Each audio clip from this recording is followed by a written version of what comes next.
Salut à toutes et à tous, c'est Seawed et aujourd'hui on se retrouve sur une vidéo un peu spéciale puisqu'il s'agit de Yu-Gi-Oh! Oui, mais pas d'une ouverture cette fois-ci, mais d'un deck profile pour un format particulier, à savoir le Common Charity. Donc pour vite fait pour ceux qui ne savent pas, le Common Charity, on ne peut utiliser que des cartes qui sont disponibles en commune pour se faire un deck. Voilà, c'est le principe même du Common Charity.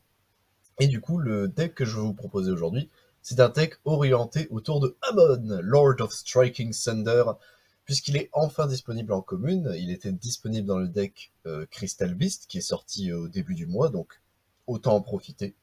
Et du coup, messieurs dames, que fait Amon, Lord of Striking Thunder? Donc, il ne peut pas être normal ou 7, il doit forcément être invoqué spé, etc. en envoyant 3 face-up continuous spells depuis que vous contrôlez au cimetière.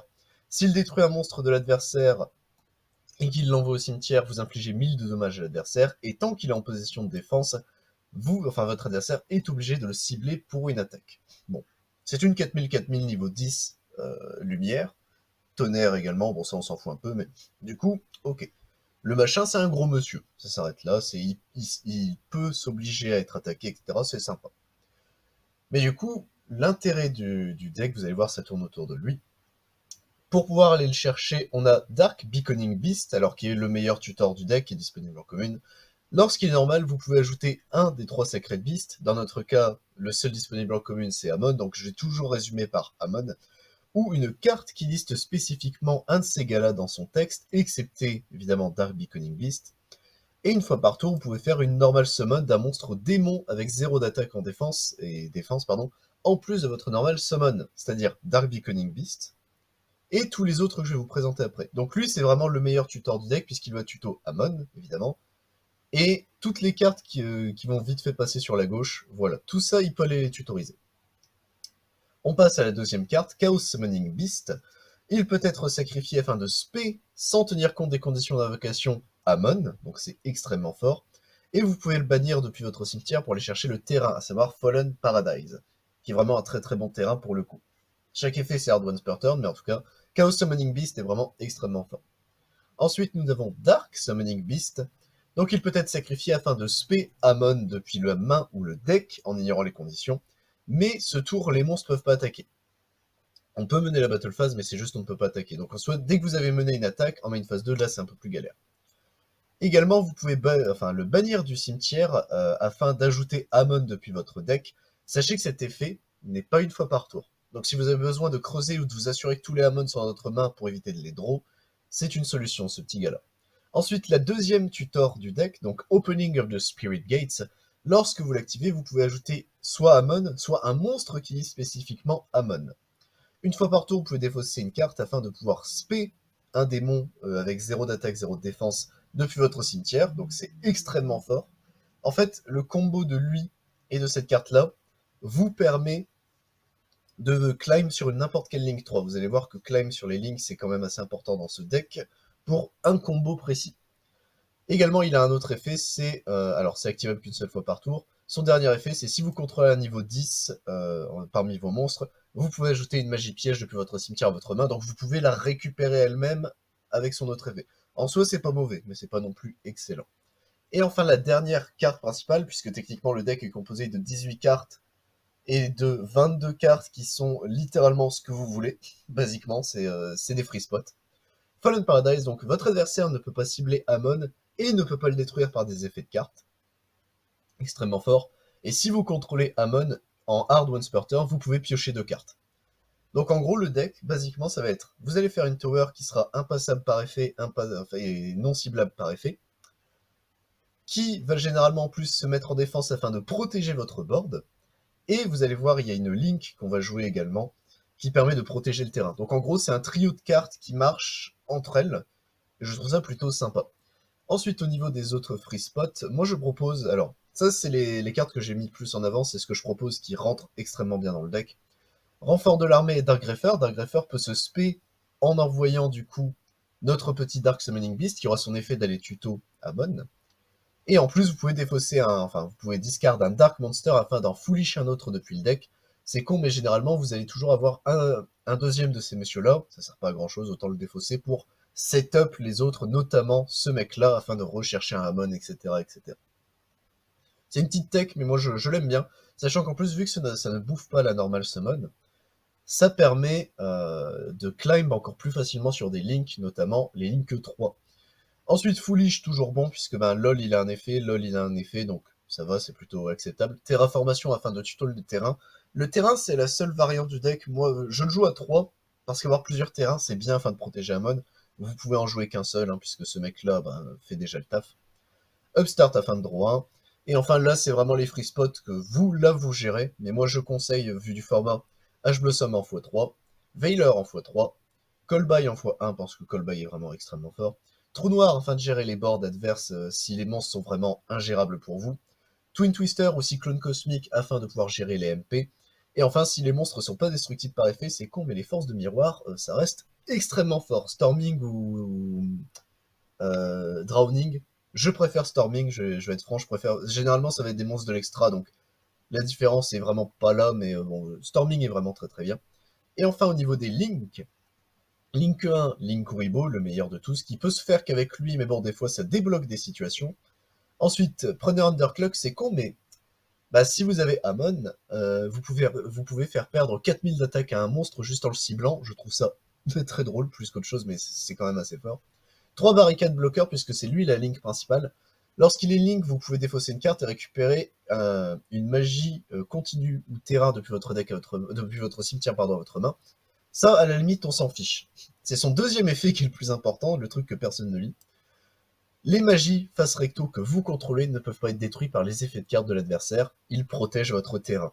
Donc vous avez le trio de cartes entre Fallen Paradise, Amon Lord of the Striking Thunder et Barricade allez, viens là, Barricade Borg Blocker. Vous avez vraiment une espèce de trio de cartes entre les trois. Steel Restar Regulator qui permet en gros de gagner de l'attaque par rapport au matos qu'il a utilisé et leur niveau. Du coup, par exemple, c'est con, mais vous avez mince, enfin le niveau et le rang. Vous avez 2 Amon, ça fait que ça devient une 3000, mais surtout si vous avez utilisé une X6, c'est pour ça qu'il y en a quand même quelques-unes, vous pouvez infliger des dommages au monstre que vous détruisez par rapport à l'attaque qu'il a. Donc en vrai, c'est plutôt cool. En ligne que trop générique, Triple Burst est vraiment le meilleur à mes yeux. C'est une negate, il est vraiment très fort, il a un effet de reborn, mais ça on s'en fout à la limite. Raten, au début de la battle phase, vous pouvez détruire une carte. Je trouve ça très très fort également. Pareil, il permet de récupérer les petits gars s'ils sont dans le cimetière durant la stand-by. C'est ok. Et le Borello de Dragon, ça en Common Charity, vous êtes obligé de le jouer si vous spammez les boards. Donc si vous pouvez aligner 4 monstres, Borello est essentiel parce qu'il permet de passer la plupart des saloperies du jeu. Et enfin, de façon classique, bon j'ai mis des X6 un petit peu au pif, mais bon c'est déjà ça. Kiki Nagashi Fucho, Number 29, qui en vrai est sympa, il m'a déjà été utile. Enfin, il m'a déjà été utile. The Phantom Knight of Curse Javelin. Numéro 81. Super Dreadnought pour le burn, mais surtout c'est con, des fois ça permet de débloquer des situations de kill avec le burn, donc c'est plutôt cool. Et Early, alors Early je l'ai encore jamais fait, donc elle va peut-être encore dégager. C'est triste, hein, mais Early j'ai du mal. Il y a que Morphronic vraiment qui profite à mort de Early, donc écoutez. Mais je la mets dans le doute, puisque bon, une place d'Estradect, ça va, c'est pas la mort. Du coup, je vais vous présenter maintenant le deck, enfin les deux combos principaux du deck. Quand vous avez un one card combo afin de chier votre Amon, qui bon, est pas non plus excellent, mais surtout vous avez 2 cartes combo, et avec une main classique, je vous montrerai en gros les boards que peuvent faire le deck techniquement avec une full main. Bien, on va pouvoir passer au combo concernant les cartes. Donc là, je vais vous faire une carte combo afin de pouvoir chier facilement Amon, sachant que n'oubliez pas, normalement vous avez 4 autres cartes dans votre main, mais écoutez, pourquoi pas donc. Nous commençons par normal Dark Beaconing Beast. On déclare son effet à la normale. Hop, view. Alors, on prend notre petit ami, il est où? Dark Summoning Beast en main. Sachant que vous pouvez, non, on va d'abord prendre ça. Hop, Opening Gates, tac. Donc la sensibilité du deck, c'est H, c'est son gros défaut, puisqu'il ne fait que tuto ou hurluberlu post-side. Opening qui active son effet quand il est activé, du coup, nous permettant de rechercher un monsieur. Normalement, généralement, vous allez chercher, il est où? Il me faut un exemple. Vous allez chercher Chaos Summoning Beast, là dans notre cas, on va prendre Dark Summoning. On va supposer que là, c'est littéral, on a subi un tour, on s'est fait clean board, qu'est-ce qu'on fait? Vous faites l'extra normal de Dark Beaconing Beast, qu'il vous donne gratuitement sans s'activer, ça c'est plutôt cool. Et là vous faites l'effet de Dark Summoning Beast, qui hop, s'envoie au cimetière, afin de spé depuis le deck notre petit Amon. Sachant que Amon, là ce tour ne pourra pas attaquer. Aucun des monstres que l'on contrôle ne pourra attaquer. Mais bon, ça fait une 4000-4000. Si vous le mettez en défense, il sera obligé de taper Amon, donc ça peut être drôle. Sûrement ça peut être drôle, on va le mettre en défense. Et du coup, vous pouvez également bannir votre Dark Summoning Beast afin de tutoriser Amon depuis votre deck. Donc là, vous avez... Hop, faut que je le bannisse, voilà. Vous avez basiquement l'idée du deck pour pouvoir chier facilement à Amon. Sachant que, évidemment, il y a d'autres combos, vous vous doutez bien, je vous montrerai pas ça sinon. Et je vais vous montrer tout de suite deux cartes combo avec Dark Beckoning Beast et Chaos Summoning Beast. Bien, alors le combo que je vais vous montrer peut se faire de toute façon avec n'importe quel duo de cartes Sacred Beast. En gros, tant que c'est pas Amon, c'est le plus important. Où Amon traîne parmi les trois autres cartes qui vous restent dans la main, c'est encore parfait, ça on va pas se mentir. Mais du coup, vous invoquez normalement Dark Beckoning Beast, qui va nous tuto, hop, elle est où? Elle est où? Elle est où? Ici, Opening of the Spirit Gate. Hop. Une fois Opening of the Spirit Gate en main, vous l'activez afin de tuto notre cher petit. Il est où? Il est où les enfants? Hop, Amon. Tac. Vous faites l'extra normal, hop, ici de Amon. Vous activez l'effet de Chaos Summoning Beast afin de spé notre petit, voilà, Amon. Vous faites l'effet du Chaos Summoning Beast, sachant, alors, normalement, là, on pourrait partir sur Barricade Blocker, c'est juste il nous faudrait une autre carte en main, enfin, on peut le faire déjà maintenant, si vous voulez. Mais c'est vrai que j'aurais dû vous montrer je vous montre après avec le Barricade Blocker. Tac, afin d'aller chercher le terrain. Il est où le terrain? Il est là. Hop, to end. On active, donc là, nous avons notre Amon protégé, et qui protège techniquement Dark Beckoning Beast, et du coup, on a l'effet de draw de notre Fallen Paradise, donc 1, 2, voilà, on a vraiment de la chance, bah tiens, allez, pour la blague, je vais vous montrer tout de suite ce que ça fait avec Barricade Blocker, sachant que normalement vous avez d'autres cartes en main, faut pas l'oublier. Mais du coup, Foolish, on va Foolish notre petit, il est où? Dark Summoning, pardon, hop. Vous faites l'effet du coup de Opening Gates, numéro 2, c'est-à-dire défausser une carte afin de reborn. Normalement, faudrait pas défausser ça, hein, vous doutez bien, faut jamais défausser un Veilor pour ça, mais du coup, Dark Summoning Beast. Là, je pourrais... Alors, vous avez un autre combo. À partir de lui, si vous arrivez à le réinvoquer comme ça, vous avez deux combos. Soit vous faites Barricade Blocker, qui vous permet du coup de protéger votre terrain. Donc en gros, ça donnerait ça dans l'idée, moins ces deux gars-là. Soit, hop, à l'extra deck, vous faites l'effet du coup de Dark Summoning Beast. Donc Grave, hop. Et vous invoquez un deuxième Amon. Ce qui se passe quand vous avez deux Amon, bon déjà vous avez deux Amon protégés par le terrain, sachant qu'il y a des mains où tu peux avoir Barricade Blocker, les deux Amon et Fallen Paradise, et là c'est GG, sincèrement. Amon dit bien, votre adversaire ne peut attaquer que ce monstre-ci pour une attaque. Enfin, pas d'autres monstres excepté celui-ci.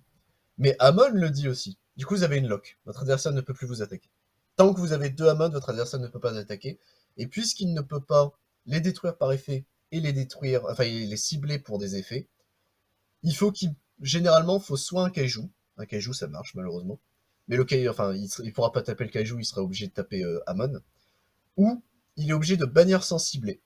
En Common Charity, il ne me semble pas qu'il y ait de bannière sans cibler. Je peux me tromper, mais il ne me semble pas. Il y a une autre carte qui peut marcher, par contre, c'est Laser Effaceur Psychique, j'ai plus son nom anglais par contre, qui dit que vous payez des points de vie égaux à l'attaque d'un monstre pour faire envoyer votre adversaire ce monstre au cimetière. Donc, voilà, c'est un peu chiant, mais ça existe. Du coup, vous avez dans l'idée un des boards qu'on peut faire, sachant qu'il y a Barricade Blocker aussi qui peut se faire, ne l'oubliez surtout pas.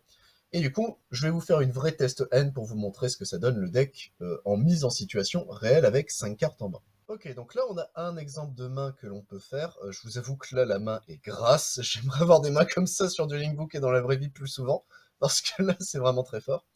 Mais écoutez, donc vous invoquez normalement votre Dark Beckoning Beast. Vous déclarez son effet. Hop, déclarer effet, merci. Afin de chercher, alors, soit Chaos, soit Dark Beckoning Beast. Je vous propose de prendre Chaos. Ce sera le plus simple. Comme ça, vous pouvez réfléchir, enfin, vous réfléchissez pas trop longtemps non plus. Hop. Opening qui va nous chercher du coup Dark. Il est où Dark? Il est là. Hop, à la main. Vous faites l'extra normal de notre cher Dark Beckoning. On déclare l'effet, hop, afin d'envoyer Amon. Toujours l'invoquer en défense, n'oubliez pas. Si vous commencez, si vous go first, toujours Amon en défense. On déclare, hop, l'effet de Opening, afin de défausser, tac, Dark Summoning. On pourrait spé Dark Summoning. Est-ce qu'on a un intérêt ici? Pas vraiment, on va pas se mentir. On va respé notre Chaos Summoning, plutôt. Hop. Une fois ça fait, on envoie au cimetière nos deux petits gars. Tac. Alors, où est notre barricade bloqueur? On va reprendre celui qu'on a déjà utilisé, ça évitera de trop déranger. Ensuite, donc là, on ne fait pas l'effet de barricade. Tout ce qui nous intéresse de barricade, c'est les face-up spells ne peuvent plus être détruites par les effets de l'adversaire. On s'en fiche de sa défausse. On fait ensuite l'effet de Chaos Summoning, donc on banne afin d'aller chercher, hop, le terrain. Donnez-moi le terrain. Fallen Paradise, on va l'activer tout de suite. Hop, voilà. Donc normalement, ça la met en main. Attention, ne trichez pas. On banne Dark Summoning Beast afin de tuto un Amon, afin de vider notre deck et de ne pas en repiocher un. On ne sait jamais. To end, hop. Et Fallen Paradise, du coup, pour draw 2. Et c'était la draw de votre vie. La vache. Et du coup, donc là, vous voyez que la main, techniquement, avec le board pseudo-final, donc vraiment le board que l'on vise avec Amon en Common Charity, donc Amon qui empêche d'attaquer, excepté Amon vu qu'il est en défense. Barricade bloqueur qui protège le terrain et notre opening. Bon, le opening c'est plus gadget qu'au sol. Et notre terrain qui dit que Amon ne peut pas être détruit ou ciblé par effet de carte. Et qui chaque tour peut nous faire draw 2. Vous voyez, le board est quand même assez impressionnant puisque tu dis merde, mais attends, une 4000, comment je le passe? Pour vous dire, Lunalight, s'il fait son combo de base, c'est-à-dire de chier Madame Groschat à 3005, il ne passe pas Amon. Il ne passe pas Amon. Leur seul moyen de passer Amon, c'est Chat-Bleu, mais toutes les versions de Lunalight ne jouent pas Chat-Bleu. Et l'autre façon, c'est de jouer ses Saber Dancer et de le booster jusqu'à plus de 4000. Mais bon, Saber Dancer est plus dur à setup que Madame Groschat 3005. Je sais plus son nom, c'est Léo Dancer, je crois, si je me trompe pas, ça fait longtemps Lunalight. Enfin, les noms des Lunalight, plutôt. Autant les cartes, je les vois, autant les noms, j'ai oublié. Et pour Gookie le passe avec leur magie à la con, la magie rapide, il me semble, mais il faut qu'il la tuto, et elle est pas tout le temps jouée non plus, puisque normalement tu fais des trucs non affectés, donc pareil, Gookie normalement a un peu plus de mal à le passer. Et sauf si il joue, alors c'est pas Chauve-souris, c'est Guts, je crois, qui fait. Non, c'est Ironclaw qui fait perdre de l'attaque, mais je crois qu'Ironclaw n'est pas tout le temps joué non plus. Et voilà, les cartes les plus chiantes vraiment à affronter quand on joue ce deck, c'est littéral Ash Blossom, qui selon la main, si on avait que Dark Beckoning Beast par exemple, bah, une hache dessus, on dit fin de tour et on a un 0 d'attaque sur le terrain, donc c'est plutôt compliqué. Ou généralement, ce que Sprouch par exemple avec nos trainings fait, c'est qu'il me laisse faire mon tour, et au moment de la draw de Fallen Paradise, parce que techniquement je suis à 3 dans la main, mais il connaît un Amon avec cette combo. Donc il me reste que deux inconnus. S'il me laisse passer Fallen Paradise, il y a 4 inconnus. Et vous voyez que là, parmi les 4 inconnus, bon, Callby, Storming, Ash Blossom. Donc ça va, normalement je l'empêche vraiment de jouer, quoi. Si tu fais Ash Blossom sur le Fallen Paradise, bah, il n'y a plus que 2 inconnus à gérer, et c'est plus simple de se dire, puisque je vais les set, hein, par exemple ces deux-là, donc attendez, on va les set, hop, tac, voilà. On va set ce petit monde. C'est plus facile de se dire, bah je vais Twin Twister ou Cyclone Cosmique, un de ces deux trucs, parce que tu sais que c'est soit Callby, soit c'est une force de miroir. Donc quoi qu'il arrive, tu peux plus facilement gérer 2 inconnus que 4 inconnus. Voilà, en soi, il y a Hurluberlub, bien sûr, post-side Hurluberlub fait un mal de ouf à ce deck, puisque bah, vous l'avez vu, hein, c'est 2 fois tuto, 2 fois draw. Donc bon, au bout d'un moment, effectivement, ça devient ingérable pour le deck de passer certaines entraps. Migrateur dimensionnel n'est pas disponible en Common Charity, donc ça va, on n'a pas peur à ce niveau-là. Dark Ruler No More, lui par contre c'est un peu plus chiant d'avoir son effet de Amon détruit. En fait, l'effet de se dire merde, Amon n'oblige plus de se faire attaquer, c'est chiant de le perdre, mais ça reste toujours une tower à 4000 de stats et qui est non destructible par effet. Vraiment, il y a laser effaceur psychique qui lui est chiant à affronter par contre, vu qu'il est en commune. Parce que bah bon, c'est un lourd tribut, hein, payer 4000 points de vie pour gérer ce monsieur, mais d'un côté, payer 4000 points de vie pour le gérer sans cibler, et ensuite, tout ce qui nous reste, c'est un barricade bloqueur pour nous défendre, c'est quand même assez compliqué, on va pas se mentir. Mais du coup, voilà, je vous ai présenté à peu près ce que faisait le deck, en soi. Donc il y a bien sûr le setup, le prochain setup, enfin il y a un autre setup, où vous pouvez faire, en plus de ce board-là, un Amon. C'est un peu plus compliqué à faire, mais c'est faisable, sincèrement. Généralement, il vous faut, là, bah du coup, il nous faut Dark Greffer afin de défausser le gros monsieur pour aller chercher Amon et continuer la link, etc. En fait, c'est un peu plus compliqué à faire, mais c'est faisable. Et je vous ai présenté le deck. Voilà, donc j'espère que la vidéo vous a plu. J'en avais pas vu des Hamon Turbo en Common Charity. Je me suis dit, bon allez, c'est un deck que j'ai fait techniquement à la base au pif et que j'ai kiffé faire avec Sprouch. Et c'est peut-être mon deck de Common Charity préféré. Il y a merde, Suship que j'aimerais aussi présenter, qui est un deck que j'aime beaucoup. Je vais peut-être me lancer à faire des Common Charity en vrai sur la chaîne, ça peut être drôle, en plus du speed. Parce que bon, le speed, là en ce moment, le speed, j'attends la stabilité de la méta afin de continuer de faire des vidéos. Mais voilà, c'est tout pour la vidéo, messieurs, dames, j'espère qu'elle vous a plu. Sachez que sur la chaîne, en plus de Yu-Gi-Oh! Et de Yu-Gi-Oh! Rush Duel, vous doutez bien, je fais également du Bakugan, du Digimon, du Dragon Ball, du Final Fantasy, du Magic the Gathering et du Pokémon. Et les dimanches, c'est rediffusion de live. C'était Siwed, à plus tout le monde.